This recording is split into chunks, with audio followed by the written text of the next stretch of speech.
Sir ఉత్తరప్రదేశ్‌లోని బారాబంకీ టెంపుల్‌లో తొక్కిసలాట జరిగింది సార్. ఇవాళ మార్నింగ్ ఇదంతా జరిగింది. చాలా మంది చనిపోయినట్టుగా వార్తలైతే వస్తున్నాయి. అసలేం జరిగింది? ఎలా ఈ తొక్కిసలాట జరిగింది? ఎంతమంది వరకైతే ఇప్పటివరకు చనిపోయారు? మరి ఈ మధ్య కాలంలో తొక్కిసలాటలు మనం చూస్తూ వస్తున్నాం. ఎందుకు ఈ విధంగా తొక్కిసలాటలు వరుసగా జరుగుతున్నాయి? మరి దీనికి గల కారణాలేంటి సార్? ఇప్పుడు ఈ టెంపుల్‌లో ఏం జరిగింది?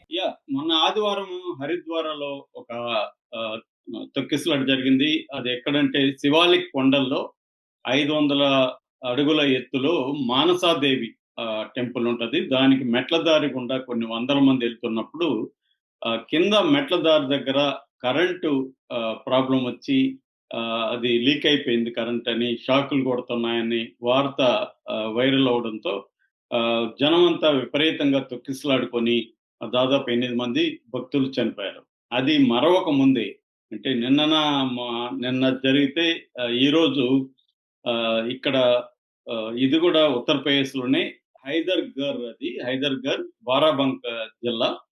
ఈ హైదర్‌గర్‌లో బారాబంకీ జిల్లాలో జరిగిందిది ఉత్తరప్రదేశ్‌లో. ఈరోజు మార్నింగ్ అక్కడ సౌనేశ్వర్ టెంపుల్ అని ఉంటది. శౌనేశ్వర మహాదేవ టెంపుల్. అంటే శివుడి టెంపుల్ బేసిక్‌గా. మామూలుగా ఇప్పుడు శ్రావణ మాసం జరుగుతుంది. నార్త్‌లో మాస్ అంటారు. ఈ శ్రావణ మాసంలో మూడవ ఆహ్, సోమవారం ఈరోజు. సో, మూడవ సోమవారం చాలా పవిత్రమైన దినంగా భావిస్తారు. సో, అందువల్ల ఈరోజు ఎర్లీ మార్నింగ్ పెద్ద ఎత్తున భక్తులు ఈ సౌనేశ్వర టెంపుల్ దగ్గరికి చేరుకున్నారు. ఈరోజు ఏందంటే ప్రత్యేకత జలాభిషేకం శివుడికి జరుగుతుంది. ఈ జలాభిషేకంలో ఎర్లీ మార్నింగ్ ఎళ్ళిపోవాలని దాదాపు 3 గంటలు, 2 గంటల నుంచే భక్తులు గుమికూడడం మొదలుపెయింది. ఇక్కడ కొన్ని టిన్ టెంట్స్ అంటారు. అలాంటి టిన్ షెడ్స్ వేశారు దీనికోసం. ఆ షెడ్స్ మీద టెంపరరీగా పవర్ కనెక్షన్స్ అవన్నీ ఇచ్చారు. సో, పవర్ లైన్స్ అంతా కూడా దాని మీద ఏలాడుతున్నాయి. ఈ నేపథ్యంలో వీళ్ళందరూ పెద్ద ఎత్తున వందల వేల మంది అక్కడికి రావడం జరిగింది. ఈ క్రమంలో ఏమైందంటే సడెన్‌గా అందరికి ఒక్కసారిగా ఆహ్, ఏదో పైన ఏదో సౌండొచ్చింది షెడ్ మీద. సౌండ్ రావడంతో అందరికి కరెంటు ప్రాకడం మొదలుపెట్టింది బాడీలంతా. దాంతో ఆహ్, హ్మ్, ప్రాణభయంతో అందరూ పరుగులు తీశారు ఇష్టం వచ్చినట్టుగా. ఆ తొక్కిసలాటలో దాదాపు 100 మందికి పైగా గాయపడ్డారని చెప్తున్నారు. ఇప్పటివరకు కరెక్ట్ అంచనాలైతే రాలేదు. ఎందుకంటే అక్కడ త్రివేదిగంజ్ కమ్యూనిటీ హెల్త్ కేర్‌లకి వీళ్ళందరినీ గాయపడిన వాళ్ళని, చనిపోయిన వాళ్ళ బాడీలు తీసుకెళ్లారు. ఇప్పటివరకు బాడీ కౌంట్ అయితే కరెక్ట్‌గా తెలీదు. కొంతమంది ఇద్దరని చెప్తుంటే, కొంతమంది 20 మందని చెప్తున్నారు. గాయపడినోళ్ళు 100 మంది పైనే ఉన్నారని చెప్తున్నారు. ఇంకా ఇది ఎవాల్వ్ అవుతున్న సిట్యుయేషను. బారాబంకీ జిల్లా కలెక్టర్ శశాంక త్రిపాఠి మాత్రం అనౌన్స్ చేసిందేంటంటే ఇప్పటివరకు మాకు అందుతున్న సమాచారం ప్రకారం అఫీషియల్‌గా ఇద్దరు చనిపోయారు. దాదాపు 30 మంది గాయపడ్డారు. ఈ గాయపడిన వాళ్ళలో గూడా 5, 6 మంది ఆహ్, చాలా సీరియస్‌గా ఉంది.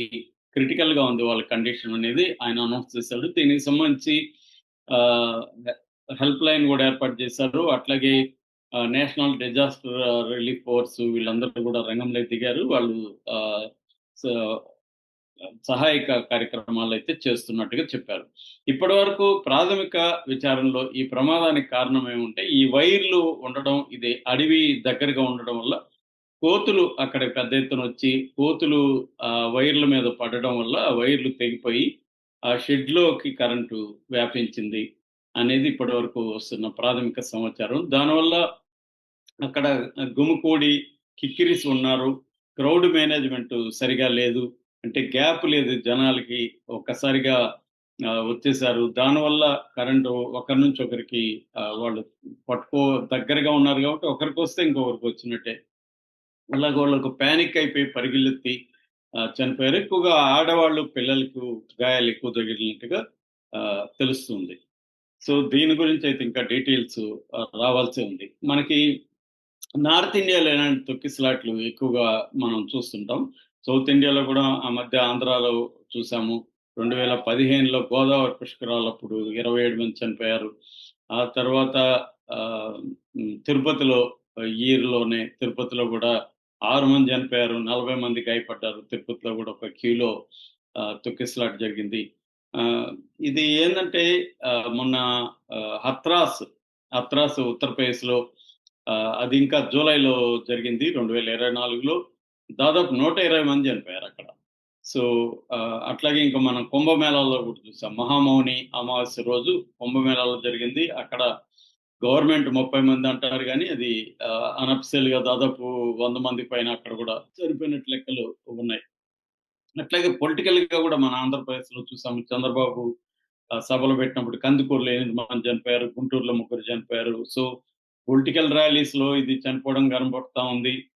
మొన్న జగన్ వెళ్ళినప్పుడు కూడా టైర్ కింద పడి ఒకతను చనిపోతే, ఇంకొకతను క్రౌడ్‌లో సఫోకేట్ అయ్యి హెల్త్ బాలేక అతను చనిపోయాడు. పవన్ కళ్యాణ్ సభలకొచ్చినోళ్ళు ఇద్దరు, ముగ్గురు చనిపోయారు. సో, ఇలాగా పొలిటికల్‌గా గూడా ర్యాలీలలో లేకపోతే సభల్లో చనిపోవడం గమనిస్తున్నాం. ఎందుకంటే ఈ మధ్య కాలంలో జనం ఎక్కువ కనబడాలని ఇరుకు వీధుల్లో సభలు పెట్టడం, ఇరుకు గ్రౌండ్స్‌లో సభలు పెట్టడం, జనం ఎక్కువగున్నట్టు డ్రోన్ షాట్‌లలో కనబడాలని జెప్పి అదొక జరుగుతూ ఉంది. రెండోదేందంటే క్రౌడ్ మేనేజ్‌మెంట్ అనేది ప్రాబ్లమ్‌గా ఉంది. ముఖ్యంగా ఈ భక్తులకు సంబంధించి ఏందంటే, వీళ్ళు ఈ భక్తితో మిగతా విషయాల్ని ప్రాక్టికల్‌గా అక్కడ ఎటువంటి ప్రాబ్లమ్స్ ఉంటాయి, ఏంటి అనేది చూసుకోకుండా విపరీతంగా ఎళ్ళిపోవడం. రెండోది గవర్నమెంటు ప్రాపర్ క్రౌడ్ మేనేజ్‌మెంట్ కావచ్చు, టెంపుల్ మేనేజ్‌మెంట్‌కి సంబంధించిన సేఫ్టీ ఇన్‌ఫ్రాస్ట్రక్చర్‌ని చూసుకోకపోవడం కావచ్చు కనిపిస్తుంది. ఇప్పుడు ఈ ఔసనేశ్వర టెంపుల్‌లో, మహాదేవ టెంపుల్‌లో కూడా ఇదే జరిగింది. సేఫ్టీ ఇన్‌ఫ్రాస్ట్రక్చర్ లేదని చెప్తున్నారు. ఆ టెంపరరీ వైర్‌లు ఇచ్చేసి దానికేమి పైపుల్లో పెట్టకుండా దాన్ని ఓపెన్‌గా వదిలేయడం వల్ల అక్కడ కోతులొస్తాయని తెలుసు. అదేం ఫస్ట్ టైమ్ గాదు. మనం మామూలుగా అడవి దగ్గర ఉన్న శ్రీశైలం లాంటి టెంపుల్‌లో కూడా చూస్తుంటాం. కోతులు విపరీతంగా ఉంటాయి. ఎందుకంటే ఫారెస్ట్ దగ్గర ఉన్నప్పుడు కోతుల ఆహారం కోసం అక్కడికి కొబ్బరి కాయలు గాని, అరటిపళ్ళు గాని మిగతా వాటి కోసం వస్తుంటాయి. సో, అది టెంపుల్ వాళ్ళకి తెలిసి కూడా వైర్లు అలాగా ఓపెన్‌గా వదిలేయడం పట్ల విమర్శలొస్తున్నాయి. దీని మీదయితే యోగి ప్రభుత్వం దృష్టి పెడుతుందని చెప్తున్నారు.